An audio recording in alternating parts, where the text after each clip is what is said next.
I was recently promoted and asked to merge another department into mine. The incoming team has had 3 leaders in 5 years and has had significant culture, trust, and capability issues.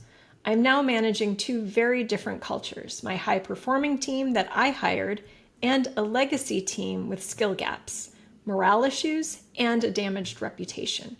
What are your top tips for navigating cultural repair and performance resets when merging teams like this? Congratulations on the recent promotion and the belief that the organization has in you, that you can help this team feel connected and empowered and growing. So start there. Like, really remind yourself that you were chosen for this job because people believe in you.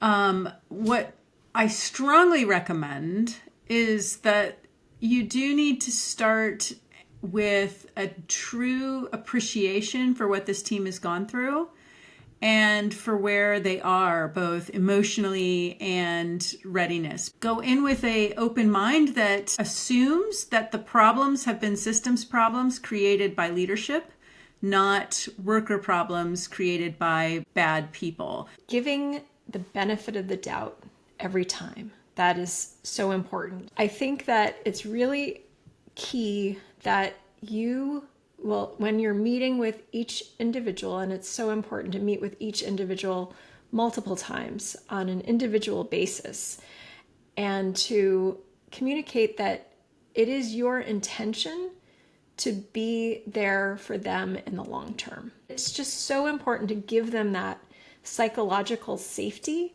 that you're here to stay, that you care, and that you're going to make it work with them. Do the listening tour. Spend some time listening to people, asking their advice. What things do you think are going well and what things you think are important and not happening to help them do their best work. Investing in connecting the dots between what you're going to be asking of them and who they are as people and what they feel they're most capable of doing. So really figuring out what inspires them when they talk about their work. Where are they proud of their achievements? How do they show up and when they're their best selves? And then figure out how you can build a structure around maximizing that. Have them share with you what they believe they're good at, what they believe they can contribute. Really start to understand what they believe in themselves so that you can have a better sense of how you can best leverage them from a team dynamic perspective and ultimately from a performance perspective as well. But it's so important that that comes from them. The other thing is that I think that it's going to be important to not just create a strong individual support and team support for the new team, but to actually meld the 2 teams together. So it's not an us versus them and, that sort of thing. You just reminded me that oftentimes when I've taken on new teams, I have people take the StrengthsFinder test. That helps ground the understanding, a shared understanding of what specific strengths they're bringing to the table. And it also, I've never had anybody take that didn't feel good about having their strengths articulated to them, which I think is, again, a really nice foundation for building a trusted relationship. The StrengthsFinder is fantastic. It's really magical. And then the other thing, depending on how well people know each other, it's nice to have people talk about what other people are good at. So, it might be hard for somebody to say, oh, I'm good at this, but it might be easy for them to say, oh, well, Meg is really good at X. And Meg could say, well, Amy's really good at Y. The second thing is you're going to need a different and a more effective communication strategy because you're going to need to invest in communicating your plans, your goals, and all of these things in a different way than you've had to do with your existing team. We all get a little bit comfortable when we've been working with people that understand us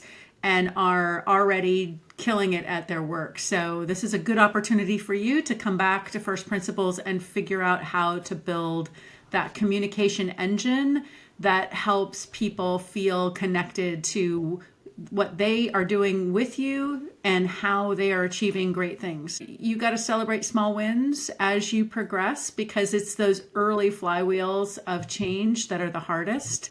And so you need to invest in really good systems of discovery that show you that people are sparking in the direction you need them to spark, so that you can build upon momentum. Because what you're working right now is the lack of momentum, and it's the momentum that you need that can kind of help drive that shift to high functioning. Be kind to yourself. This is a long game. It doesn't change overnight, but it is worth doing. Well, congratulations, and yeah, you've got a lot to, but this is the best of leadership. This is fun stuff. You get to make a difference in people's lives. You get to make a difference. Yeah. Yeah. It's going to be massively beneficial for them, and frankly for you, because you get a lot out of it, as Amy was saying. So yeah, congratulations. Absolutely.